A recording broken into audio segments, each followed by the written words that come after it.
સદીની સૌથી મોટી વિનાશક આફત હવે ખેડૂતોના માથે મંડરાઈ રહી છે। દરિયામાં પેદા થયો છે ચોમાસાનો દુશ્મન, જે ખેડૂતોની મહેનત પર ફેરવી દેશે પાણી, કેમ કે અલનીનો ખૂબ મજબૂત બનવાનો દાવો છે। શું ખરેખર દેશમાં દુષ્કાળની સ્થિતિ સર્જાશે કે પછી આ વખતે વરસાદ ઓછો પડશે? આવો ગ્રાઉન્ડ રિપોર્ટમાં જાણીએ કે આખરે ચોમાસાને કોની નજર લાગી।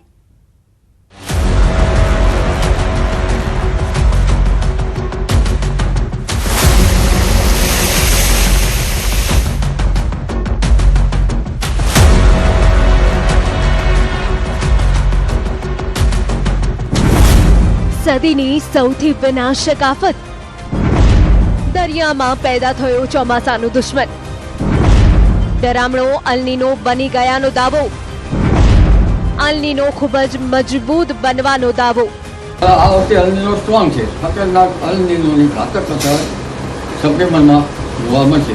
લગભગ જુલાઈમાં એક એટમોસ્ફિયરિક વેવ એમ જેવો ભારત તરફ આવશે અને તે પૂર્વે હિન્દ મહાસાગરનું હવામાન સાનુકૂળ થશે। આવી ગયો ચોમાસાનો દુશ્મન।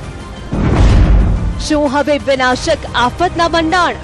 કોઈક એવા જિલ્લાઓ, કોઈક એવા રાજ્યોમાં વરસાદ ના પણ પડે, દુષ્કાળ જેવી સ્થિતિ ઉત્પન્ન થાય અને અમુક એવા રાજ્યમાં અતિવૃષ્ટિ પણ સર્જાય। આ અલ નીનોની બહુ મોટી ખાસિયત છે। ધરતી તપી રહી છે, દરિયો ઉકળી રહ્યો છે, દરિયામાં પેદા થયો છે એવો દુશ્મન જે કરોડો લોકોના હાજા ગગડાવી રહ્યો છે। નામ છે અલ નીનો, એક એવો મોસમનો ખેલ જે હજારો કિલોમીટર દૂર પ્રશાંત મહાસાગરમાં શરૂ થાય છે, પણ અસર ભારતના ખેતરો, શહેરો, નદીઓ અને લોકોની જિંદગી સુધી પહોંચી જાય છે। જ્યારે પણ અલ નીનો આવે છે, ભારતમાં ડર પેદા થાય છે, દરિયામાં ખતરનાક ખેલ શરૂ થઈ ગયો છે। શું આ વર્ષે દુષ્કાળના ડકલા વાગશે? શું આ વર્ષે પાક બરબાદ થશે? શું જળ સંકટ આ વર્ષે વિકરાળ બનશે? અલ નીનો એકચ્યુઅલી બેઝિકલી શું છે?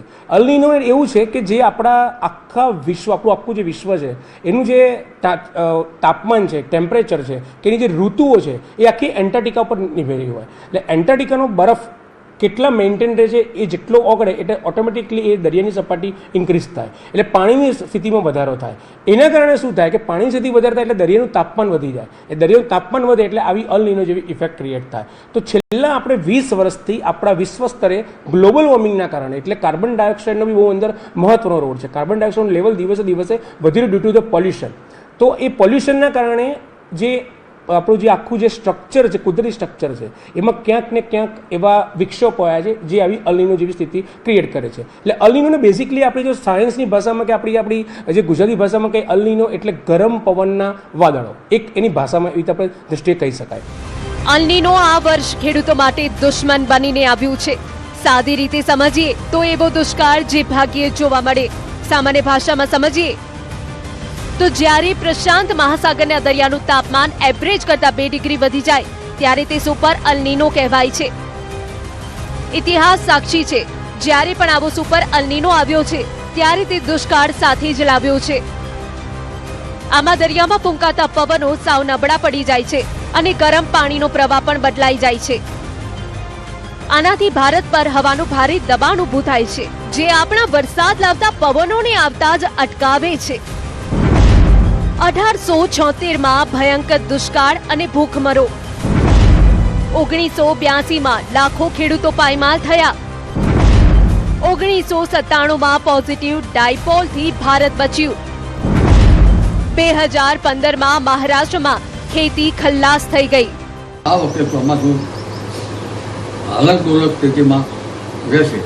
દક્ષિણ ગોળાર્ધનું હવામાન અને ઉત્તર ગોળાર્ધના હવામાનમાં આ બંને વચ્ચેની સ્થિતિમાં ઇનર ટ્રોપિકલ કન્વર્જન ઝોનની પણ અસર થતી હોય છે। એટલે આ અલ નીનોની અસર આ વખતે સપ્ટેમ્બરમાં ઘાતક અનુભવાશે। આમ છતાં ઓક્ટોબર સુધી વરસાદ થતો જ રહેશે અને ભારતના ચોમાસા ઉપર